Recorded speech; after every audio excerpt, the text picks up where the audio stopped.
Now, Lloyds TSB has become the first bank to defeat a court challenge by a customer trying to claim back unauthorised overdraft fees. Let's have a row about it. Angela Knight is here. She's the Chief Executive of the British Banking Association. Very good morning to you. Hello. And here's a man who does like a row. This is Martin Lewis, our financial expert. All right, let's get cracking with this one. When you think, the essence of this is the judge has said that charges were a reasonable and legitimate part of the bank's service.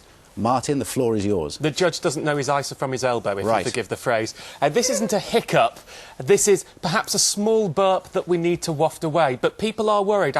Yesterday, I was leaving the office and someone came up to me in the street and went, "Yo, money man, is this the end for the bank charge stuff? Because I need to claim it like." And I'm going to give you the same answer as I gave him. Don't panic. No change. This is not a precedent-setting decision. This is a bizarre decision.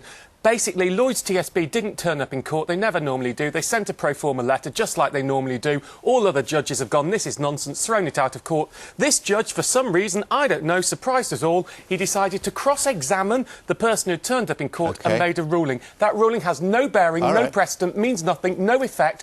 Don't look at the one person who's had a defeat. Look at the hundreds of thousands who've won. It doesn't change a thing. Don't panic, keep reclaiming. OK, the judge said that... I'll repeat the same thing to you, Angela. The judge said charges were a reasonable and legitimate part of the bank's service. Yes.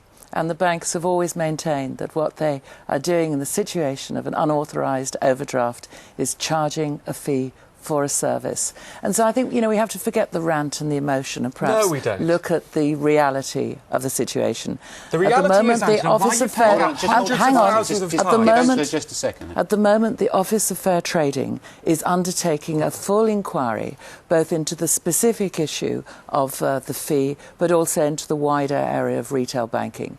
And the clear thing that individuals and banks should do is allow this Office of Fair Trading, which is a body set up by government, to take the investigation and complete the investigation that they're doing. The Office of Fair Trading having a good look at this. What's wrong with that? Well, hold on. First of all, it's great the OFT are looking at it, but in the meantime, you should reclaim because the banks are paying out to hundreds of thousands of people. Angela, if there's nothing wrong, why do the banks pay out hundreds of thousands of cases? And before you say for the sake of goodwill, why in that case do many banks pay out and then shut people's accounts down? How do you answer that? That's because it's not lawful. Let me give two answers. The first one, what the banks don't want to do is have aggression with their customers. What they want is an orderly investigation to take place. And they want lots of lovely money too. And that is what they want to do. They like, actually, to keep their customers. They do want to offer them the service. They do want to keep that relationship going. If they haven't got the money in their account, get in touch with the bank. You don't have to. You don't have to just let things run and run. The banks are, after all, trying to get in touch with you.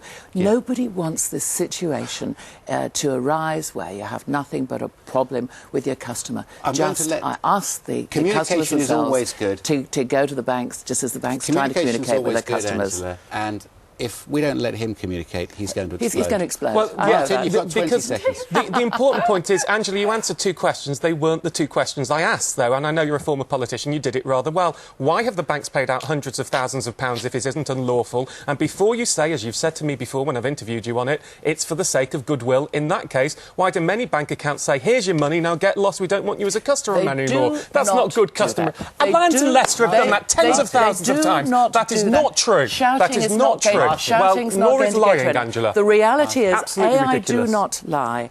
Do you want to bet on it? I'll put you £1,000 to charity now that it's happened.